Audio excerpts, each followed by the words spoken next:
Open book exam के बारे में आप लोगों को कुछ कुछ सुनने के लिए तो मिल रहा होगा कि what is open book exam, और ये हम लोगों को हेल्प करेगा या फिर हमारी और मुसीबतें बढ़ा देगा, इससे हमारे पेपर में आसानी रहेगी या फिर हम लोगों को बहुत ज़्यादा मुश्किल होने वाली है। क्योंकि नाम सुनने से तो पता लग रहा है ओपन बुक एग्ज़ाम, सिंपल कि हम लोग जो हैं पेपर देने जा रहे हैं, तो वहाँ पर सिंपल मतलब क्या है कि अगर आप पेपर देने जा रहे हो ना तो आपको पूरी पूरी आज़ादी है, जो हम बचपन से सपना देखते आते थे, है ना, कि काश यार गाइड ले जाने के लिए मिल जाती, या फिर हमें अपनी नोटबुक मिल जाती पेपर करते हुए, या फिर बुक खोलने के लिए मिल जाती, है ना। आधे से ज़्यादा बच्चों के दिमाग में तो ये चलता है कि हाँ थोड़ी हेल्प मिल जाती, ये चीज़ हमें आ नहीं रही है तो हमें थोड़ा वो चीज़ हमें उस टाइम पर करने के लिए मिल जाती।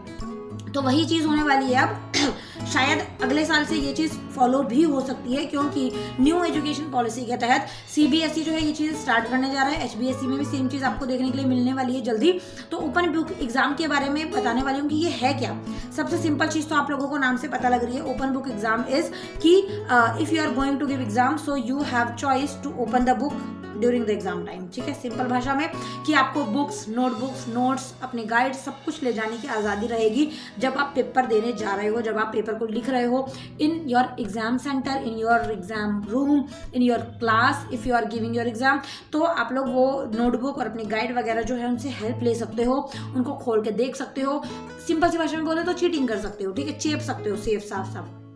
अब यहाँ पर अब बच्चों के दिमाग में आ रहा होगा मैम ये तो बहुत आसान चीज़ हो गई, ऐसा क्यों कर रहा है बोर्ड, और ऐसी चीज़ें करने के लिए इसका फ़ायदा क्या होगा, और हमारे लिए तो ये बहुत अच्छा हो गया, है ना। ये चीज़ें दिमाग में आ रही हैं। तो यहाँ पर मैं आपको बताती हूँ, देखो बोर्ड तो उल्लू है नहीं, है ना। हम लोग समझ रहे हैं कि बोर्ड उल्लू है और इतनी आसान चीज़ कर रहा है, उसका दिमाग हमसे थोड़ा सा ज़्यादा एक्स्ट्रा चलता है। कुछ चीज़ें वो अब एक्स्ट्रा ऑर्डिनरी वे में करने वाला है, जिसका फ़ायदा जो है वो तो शायद ही हो, बट मुझे तो नुकसान ही नज़र आ रहा है कि नुकसान ही होने वाला है। क्यों, क्या प्रॉब्लम आएगी? सबसे फर्स्ट चीज़ कि आप अगर आपको खुद सोचो कि अगर आपको एग्जाम हॉल के अंदर कॉपी खोलकर पेपर लिखने की आज़ादी मिल रही है, गाइड ले जाने की आज़ादी मिल रही है, आपके नोट्स ले जाने की आज़ादी मिल रही है, सो दैट मीन कि पेपर तो उसमें से कुछ आएगा ही नहीं। सिंपल सी चीज़ है, ओके, सिंपल फैक्ट है कि अगर आपको उसमें से पेपर नहीं आ रहा है तभी तो।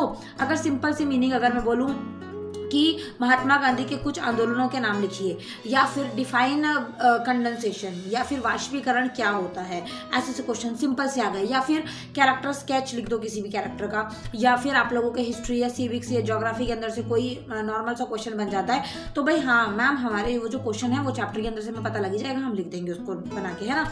लेकिन ऐसा नहीं। एक वीडियो अगर आप लोगों ने देखी हो तो जी न्यूज़ की, तो वहाँ पर मैंने जो वो सीबीएसई के टीचर्स थे वो लोग डिस्कस कर रहे थे और उन्होंने एग्जाम्पल भी दिया।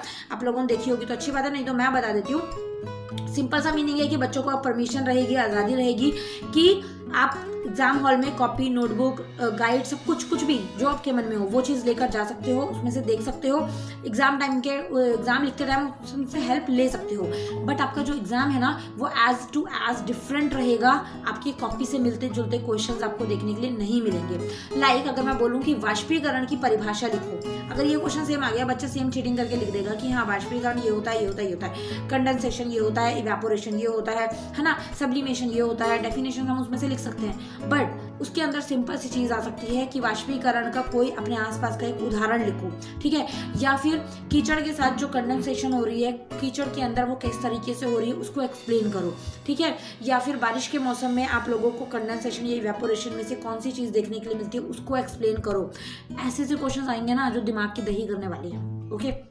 सिंपल सी भाषा में आप लोग वो क्वेश्चंस जो है ना वो उसमें से टेप नहीं सकते हो। जैसे और नॉर्मली क्या होता है, मेरे पास जो मेरे स्टूडेंट्स आते हैं अब वो टेस्ट प्रिपेयर कर रहे होते हैं, जैसे सिंपल मेंसुरेशन का है या सरफेस एरिया वॉल्यूम का टेस्ट प्रिपेयर करते हैं, तो मैं उनको क्या क्वेश्चन देती हूँ, उनको दिमाग से क्वेश्चन बना के देती हूँ कि हाँ ये चीज़ है, एक क्यूबॉडिकल आपके पास एक रूम है, आपको उसको पेंट करना है, आपको सरफेस एरिया पेंट करना है, या फिर आपको फ्लोर पेंट नहीं करना है, इस तरीके से तो बना के उसको बत देती हूँ मैं।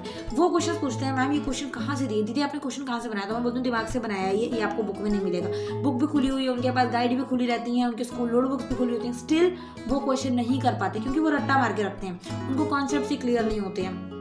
तो वो चीज़ जो है ना वही चीज़ बोर्ड करने वाला है। जो चीज़ें मैं ट्यूशन में अपनी करती हूँ, जो अपनी पढ़ाने के टाइम पर बैचेज में करती हूँ, वो चीज़ें अब आप लोगों को देखने के लिए मिलने वाली है। सिंपल सा फंडा यही है कि आप लोगों को बेसिक कॉन्सेप्ट जब तक क्लियर नहीं होंगे ना, आप पेपर पास नहीं कर पाओगे। तो जिनकी अभी पेपर निकल रहा है बहुत बढ़िया है, इसे 1-2 साल में निकाल दो, लेकिन आगे आने वाले साल में थोड़ा सा प्रॉब्लम हो सकती है, थोड़ी सी दिक्कत आ सकती है, जो कि बहुत ज़्यादा मुझे लग रहा है घातक साबित होने वाली है। क्योंकि HBSC को छोड़ो, स्टेट बोर्ड्स को छोड़ो, CBSE बोर्ड के भी कई स्टूडेंट्स ऐसे हैं जो अपने आप अपने अकॉर्डिंग ओन वर्ड्स में आंसर्स नहीं लिख सकते। इवन कई बच्चे ऐसे हैं जो प्योर इंग्लिश मीडियम स्टूडेंट हैं, still they can not right the English answer in their own words. वो अपने आप अपनी भाषा में इंग्लिश में आंसर फ्लुएंट नहीं लिख सकते, करेक्ट जो है वो उनके एक्सप्लेनेशंस नहीं हो सकते, और even they are English medium student still. Okay, तो अगर इंग्लिश मीडियम वाले बच्चे ये चीज़ें नहीं समझ पा रहे हैं, खुद से बनाने वाली चीज़ें उनको नहीं आ रही है, तो हिंदी मीडियम वाले कैसे होंगे, है ना। बट खुद से बनाना चलो यहाँ पर मैटर नहीं करता, यहाँ पर मैटर करता है कि आपको कॉन्सेप्ट्स कितने आते हैं। जैसे कि उन्होंने इवेपोरेशन पूछा था या कंडेंसेशन पूछा, अब मैं इवेपोरेशन का कोई एग्जाम्पल लिखने के लिए दूंगी तो आप तभी लिख सकते हो if you know about condensation, कि कंडेंसेशन होता क्या है। इसके अलावा में इवेपोरेशन का डिफाइन क्या है, उसका पर्टिकुलर मीनिंग क्या है, what is the example of evaporation.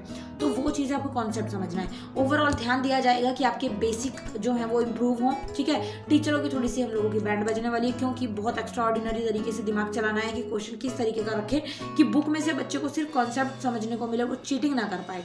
Her question different रहेगा, बुक में से, कॉपी में से, गाइड में से कुछ नहीं मिलने वाला आप लोगों को। सिर्फ कॉन्सेप्ट समझने के ऊपर फोकस रखेंगे इस बार से हम लोग। अक्टूबर-नवंबर से इसका ट्रायल है, ट्रायल हो जाएगा।